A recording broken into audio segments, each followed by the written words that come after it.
Hey guys, hope you're all doing well. I'm Lucas, and today we're stepping into another set of intense Reddit stories. Real emotions, real consequences. If you enjoy stories that hit deep, make sure to like, subscribe, and turn on notifications. Let's get into it. She came home with a paperback that looked like it belonged in a grad seminar and put it on our kitchen island like it was a guest we needed to be nice to. The title had the word polyamory in a font that tried way too hard, all soft edges and lowercase warmth. She tapped the cover with her nail and said, "We need freedom, Cole," and the way she said put me in the same sentence as a decision I hadn't made yet. A week later, she had a friend. I learned that Word has a secret drawer at the back where people keep things they don't want to name. I'm a sound engineer. I spent nights bent over mixing boards at small clubs on Red River, listening to bands that don't know yet they're good. My job is to make chaos sound like a choice. Hannah, my wife, is a freelance social media manager who can make a smoothie look like a religion. We live in a second-floor apartment off South Lamar where you can smell pizza from the ABGB when the wind does you a favor.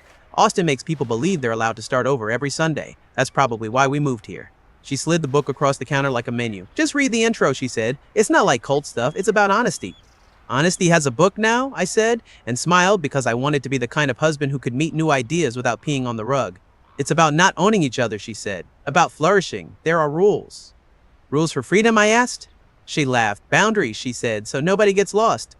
We sat with our drinks, hers a green thing, mine a coffee I'd made too strong, while she told me about E&M, ethically non-monogamous, like adding a letter made the plane safer to fly. I asked questions that made me sound smarter than I felt. Why now? What problem are we solving? Are you not happy?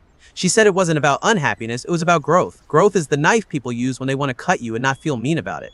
We opened a shared note on our phones and typed out rules. It looked like a software spec. No friends from work, no overnights, condoms always, no bringing people into our home, check-ins before and after any date, honesty about names, no public drama. I typed them with my thumbs and she watched me and said, "This is why I love you. You make things clear." We stamped it with a time and date. Tuesday, 9:14 p.m. I sat back like I'd tightened all the bolts on a bridge. She kissed my cheek and said, "I feel lighter already." It was the kind of sentence a person says when they've been carrying something a long time and you didn't notice. Her friend arrived in our life in the shape of a DM with a blue check, which is to say a guy with a podcast. He ran a cycling collective and did content. She said he was smart about brand authenticity and she loved the way he talked about community. He was 38 with a beard that looked like it had an agent. She called him Miguel when she liked him and Mig when she wanted to imply he was trivial. I know all this because she told me. We had a rule about names. Part of me felt proud of the mature shape of my pain. Part of me was a child with a fork at a socket. The first time she went out with him, she wore the black dress that makes strangers say wow in their heads. She did a little twirl in our living room and said, "Still me?" And I said, "Always," and I meant it. She kissed me and said, "I'll text when I get there," and she did, with a photo of her drink sweating on a wooden table at Better Half. I turned on a game with the sound low and called it progress when I didn't check her location like a cop. I didn't have a friend. I had Eliza, a colleague from the club scene who did booking at Cheer Up Charlie's and could make a bill work like it owed her money. We'd had 100 coffees over the past 2 years about load-ins and guest lists and petty wars with sound guys who think the high end is a personality. When Hannah proposed rules, I told her if I were to ever have coffee with anyone intentionally, I'd tell her. "Eliza?" she said, and made a face like she was trying to smell my thoughts. I laughed because the idea that Eliza and I were a threat felt like saying a pothole is a canyon. Eliza is soft-spoken and perpetually surprised. I am loud without trying to be. We are friendly. It never occurred to me to ask if that counted. For a few weeks, the rules held like duct tape. Hannah glowed with the thrill of being understood by someone new. I recognized the glow. I had it when I first heard her talk about making a brand account feel like a person without lying. We debriefed like adults. She told me when Miguel made her laugh. I told her it stung. She said, "I'm here," and put her hand on my chest, which in marriages is the equivalent of a notarized document. We lasted until the edges started to curl. It curled on a Thursday when she said she couldn't call after her date because they were seeing a late show at the Paramount and it would be rude. Our rules had a space for courtesy. I rolled with it. She got home later than she said. Our rule had a space for that too, called traffic or a stubborn valet or a friend who needed a ride. But the next morning, the shared note had a new line I didn't write. Overnights allowed if both parties agree. It had a timestamp, 2011 a.m. I showed her. We didn't agree on this. She squinted at the screen like it was funny. We talked about it, in bed. "You saying a sentence while I'm falling asleep isn't an agreement." "Why do you always need proof?" she asked, and laughed like we were adorable. "Because proof is how memory gets guardrails," I said. I wrote down a date and time in my head because I know how this goes. "Okay," she said. "We'll keep it as no overnights for now." She took the line out. She didn't change the part where she'd been out until 2:30. The first peak came on an unglamorous Tuesday at noon when I texted Eliza, "You free for coffee? I need to talk through Saturday soundcheck. Drummer's bringing his own mics." She sent back a thumbs up and we met at radio on Manchaca because the parking is easy and you can hear yourself think. I texted Hannah a picture of my cup and said, "Coffee with Eliza to plan Saturday." 3 dots appeared, then nothing. I didn't think anything of it. Eliza and I talked about cables like we were describing royalty. She said, I'm not cut out for non-monogamy, I can barely handle group chats, and we laughed, and then we talked about load times. At 6 that evening, Hannah asked if I could meet her at the ABGB for a slice. I said yes, because we are not the kind of people who say no to pizza. The bar was loud with end-of-day relief, kids tearing around with the kind of grace only toddlers have. We found a table outside under strings of lights that make everything feel like a celebration. I ordered a beer. She ordered rosé, which means she was performing being fine. Who's Eliza? She asked casually, and my shoulders did a thing, but I smiled. She does booking. Friend of mine. Pretty friend, she said, scrolling. Oh, what? She turned her phone so I could see my picture from 12:30, cup and saucer in the corner of Eliza's sleeve. You didn't tell me you were going on a date? It wasn't a date, I said. It was a coffee about work. You're breaking rules, she said. Her voice had a tightness I recognized from times I'd forgotten to take the trash out. I told you, I said. I sent a picture. I texted you. We said no friends from work. Eliza is not a friend from my work. She's a contact. Are you hearing yourself? She asked loudly enough that the couple beside us looked over. You two have inside jokes. You've known each other for years. That's emotional intimacy. So is marriage, Hannah, I said, and kept my voice soft because I know sound and when to ride the fader down. She stood. Then she slammed her phone on the picnic table so hard the cutlery jumped. The phone skittered, bounced, cracked. A couple of kids stopped mid-run. The bartender looked up like he'd heard a cymbal crash. You're a hypocrite, she said. Rules were for me to be safe. You're using them to punish me. I put my palms up, the oldest surrender in the world. Please sit down. We can talk. Talk? She said. Talk while you sip lattes with the girl version of you? She's not a girl version of me, I said. She's a person with a calendar and a boss and a cat. You think you're so calm, she said, and picked up the cracked phone. You love being calm because it makes me look crazy. I love being calm because it lets me think, I said. A guy at the next table, some stranger who smelled like cedar, said, Hey, everything okay? Hannah shot him a look that could have flayed an orange. Mind your business, she said. He held up both hands and turned back to his beer like we were weather he didn't want to predict. I took a breath and found our shared note. I scrolled to rule 3 and showed her. We said, coffee is fine if it's daylight and we tell each other. It was daylight. I told you. You're like a cop reading me my rights, she said, and the word cop hit me between the eyes. No one wants to be married to a cop unless they are. I don't feel safe, she said, and sat down, and that was the first time she turned a thing I did into a danger that proved I shouldn't be allowed to do it again. I sat with the weirdness of being the guy in a bar whose wife just smashed her phone on the table. The manager came over and asked if we needed anything. I said, a check, and he nodded with a face that said, I'll pray for you in my own way. We tried E&M therapy the next week, which is like couples therapy, but with the assumption that sex can be spread like butter over more than one slice of bread if you're not a coward. The therapist, a woman named Mara with clear eyes and kind hands, asked us what our goals were. Integrity, I said. Symmetry, I added, because I've learned to say the word people here is fairness. Hannah said, expansiveness, and healing our scarcity mindset, and I wrote those down in my head because my head likes to have a post-it note for each storm.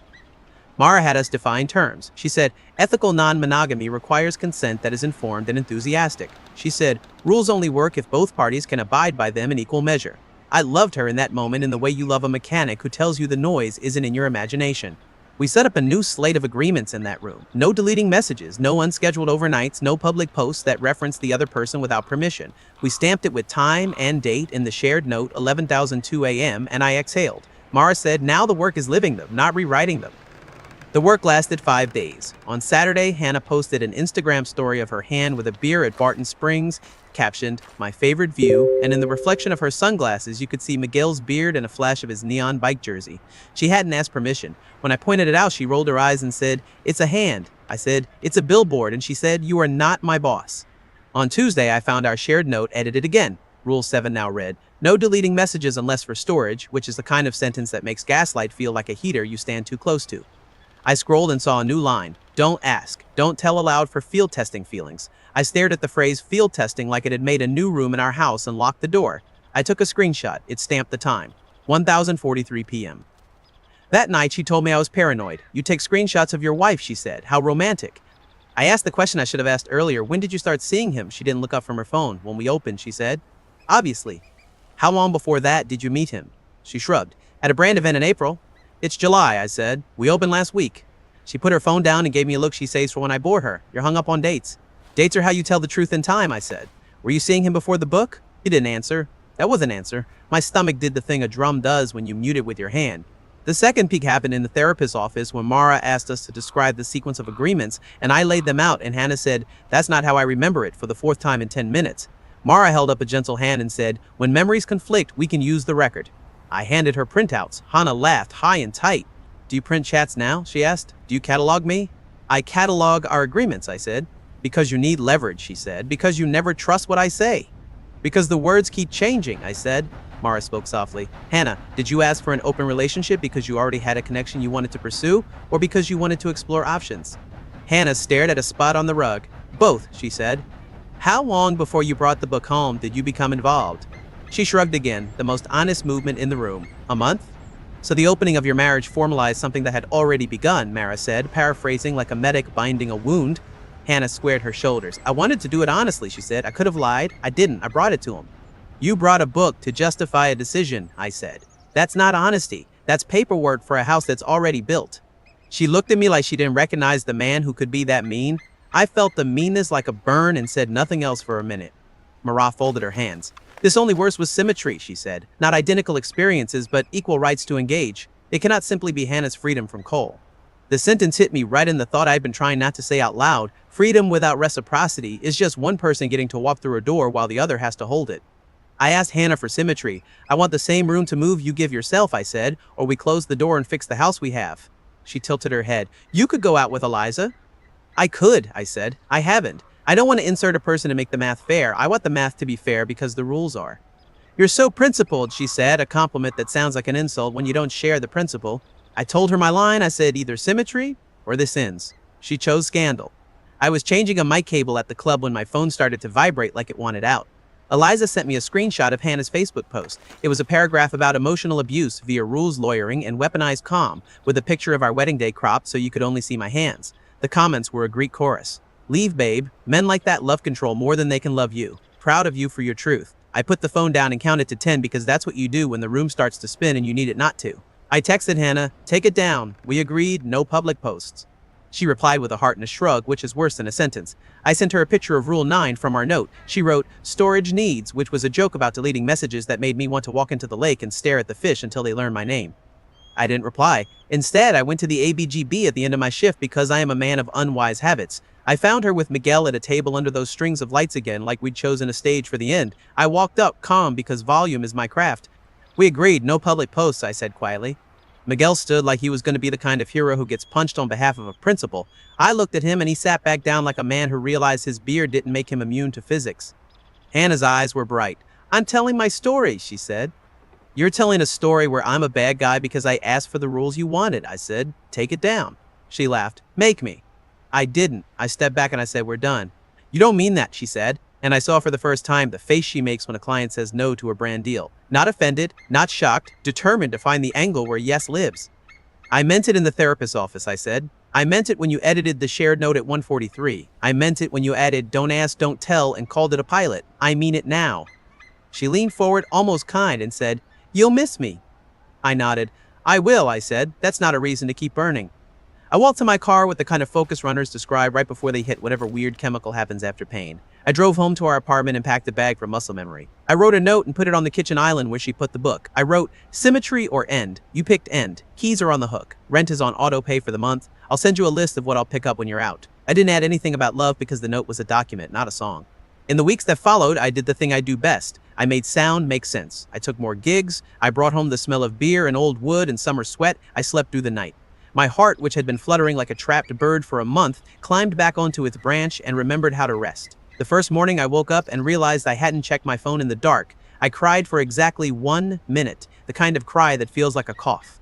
People will tell you that moving out is the dramatic part. It isn't. It's the morning you realize you didn't listen for the door, the message bubble, the tone of a key in a lock. It's the Tuesday you eat eggs over the sink because you forgot to buy plates and it feels like a reunion with yourself. It's the gig where the band thanks you and you blush because you forgot you like being good at something. Eliza brought me a plant for my new place, a pothos, because she said even idiots can keep them alive. We sat on the floor because I hadn't bought chairs. She said, I'm sorry, and I said, you didn't do anything. And she said, that's true, but I'm still sorry. We looked at the plant like it had advice. She said, you going to date? And I said, right now I'm going to sleep. And she said, hot. And we laughed because you have to. Hannah texted me a few times. The first was, we can try again. I typed, we tried. The second was, I took the post down. I typed, thank you, and meant it the way you mean it when someone finally throws a bucket of water on a fire after the house is burned. The third was a picture of the book, closed caption, it's not the book's fault. I stared at it until my phone went black, and then I put the book in a box with the album and some mugs and left the box for her. The chat history sits in a folder in my iCloud. The screenshots with timestamps like little square witnesses. The shared note with edits I can prove. It's not because I plan to take anyone to court, it's because I like to know where my memories line up with the world. If you're a sound guy, you trust meters more than ears when the room is lying to you. This room had been lying for a while. I don't hate it for that. Rooms take the shape of the people in them. On stage, I pull down the fader on the guitar when the vocal needs more air. I boost the low end when the kick asks for it. Every choice has an opposite. Every addition is also a subtraction. That's symmetry. I didn't need my marriage to be a mirror, but I needed it not to be a trapdoor disguised as a skylight. People tell you polyamory is about communication. They're right. So is monogamy. So is friendship. So is not getting hit by a bus.